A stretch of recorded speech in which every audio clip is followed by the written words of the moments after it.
Hello, जय श्री कृष्णा। कैसे हो आप लोग? आपका मेरे ब्लॉग इस श्री में स्वागत है। तो जिस दिन की मॉर्निंग ड्यूटी होती है ना, उस दिन बस सुबह उठने में तो दिक्कत होती है, लेकिन हाँ काम भी जल्दी निपट जाता है। अभी 7:15 बज रहा है और मैंने सारा काम अपना ख़त्म कर लिया है। मतलब अभय के पापा भी चले गए हैं, उनको भी टिफ़िन पैक करके दे दिया है और झाड़ू पोछा भी हो गया। मैं नहा भी ली और मैंने अपने लिए सुबह सुबह लस्सी बनाई है, क्योंकि मेरा लस्सी पीने का बहुत मन हो रहा था और दही भी बहुत रखा था, तो मुझे लगा कि लस्सी बना के ही पी लेती हूँ, कि ऐसे तो ज़्यादा खट्टा था तो खाने में अच्छा नहीं लगता। और इनके पापा ये बर्ड्स को दाना डाल के गए थे। वो सुबह सुबह उठ के सबसे पहले यही काम करते हैं, बर्ड्स को दाना डालने का। और अभी मैं आके देखी, जब वो चले गए तब देखा बर्ड्स खाना खा रही हैं अपना। और मैं भी लस्सी पी के अपनी पढ़ाई स्टार्ट कर दूँगी, क्योंकि अभी अभ्या सो रही है, तो तब तक थोड़ा पढ़ ही लेती हूँ। क्योंकि अभ्या के उठने के बाद ना फिर घर के बचे काम करने हैं, क्योंकि अभी मैंने किचन के मेरे बर्तन पड़े हैं और भी बहुत से कपड़े पड़े हैं, बहुत से काम बचे हैं।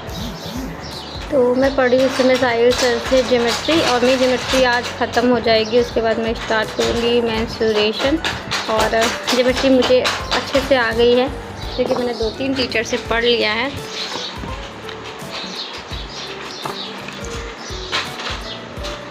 बस घर में शांति उतनी देर रहती, उतनी देर अभ्या सोती है। और अभ्या जब 7 बजे है ना, अभ्या अभी एक बार उठेगी 8 बजे, और फिर अगर मैं उसको थपकी दे दूँगी तो वो सो जाएगी। और फिर वो 8:30 तक या 9 तक उठ ही जाएगी। और हो सकता है 8 ही बजे उठ जाएगी। कभी कभी होता है ना, वो थपकी देने से भी नहीं सोती है। तो लेकिन मैं उससे यही रूटीन बना रही हूँ कि अब सुबह तो देर तक सोए, क्योंकि फिर वो उठती ना तो मुझे सोती नहीं है। तो जब स्कूल जाएगी ना तो अपने आप उठ जाएगी। इसके तो पापा कहते हैं इसको जल्दी उठने की आदत डालो। तो मुझे लगता है कि अभी बच्चे के ऊपर प्रेशर देना, क्योंकि दिन में तो वो वैसे भी ज़्यादा नहीं सोती है, 1-2 घंटे के लिए सोएगी अब, फिर उसके बाद सीधे रात में सोएगी। तो अभ्या जी उठ गई है। और पता नहीं लोग कैसे होते हैं, सुबह सुबह बच्चों को बिस्किट पकड़ा देते हैं, नमकीन पकड़ा देते हैं। अरे बच्चों को हेल्दी फूड दो सुबह उठने के बाद। बिस्किट बच्चे के लिए बहुत नुकसानदायक होता है। प्लीज़ अपने बच्चों को बिस्किट शुगर से कम दूर रखो। मीठा नहीं देना है बच्चे को, और नेचुरल शुगर देनी है, जैसे कि जो फ्रूट्स की शुगर है। आप डेट्स खिला सकते हो अपने बच्चों को। तो मैं तो मिनिमम इसको शुगर देती हूँ। मैं कोशिश करती हूँ मैं इसको मीठा ना ही दूँ।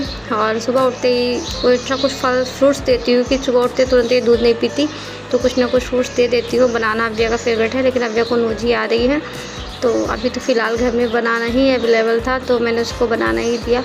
और बस अभ्या को नहला धुला के बस अभ्या को तैयार करने में लग गई थी। और अभ्या को ना मैं रोकती टोकती नहीं हूँ। अभ्या बहुत फैलाती है, मतलब कभी टॉयस, कभी रोटी बनाती है, कभी कुछ करती है। फिर मुझे लगता है बच्चा है, सबसे बड़ी बात है वो रो ही नहीं रही है, मेरी बुक्स ही नहीं छीन रही है। तो वो जो जैसे वो खेलती है मुझसे खेलने देती हूँ। बस मुझे लगता है मुझको डिस्टर्ब ना करे, और टीवी ना देखे, फ़ोन ना देखे। और बाकी रही घर गंदा करने की बात, तो घर ही है, बच्चे हैं तो रौनक है। और घर से क्या है, घर दोबारा साफ़ हो जाएगा। तो पहले मुझे दूसरे घर जब गंदा रहता था तो मुझे बड़ा बुरा लगता था, बट अब मैं समझ गई हूँ जहाँ बच्चे होते हैं वहाँ थोड़ा बहुत तो गंदा बहुत होता ही है। और बस पढ़ाई करते समय अभ्या को लगाई पॉटी तो बस यही पढ़ाई करते समय कहीं इनको शू कहीं पॉटी, कहीं भूख, कहीं टॉयस, कुछ ना कुछ होता ही रहता है। तो बाय बाय।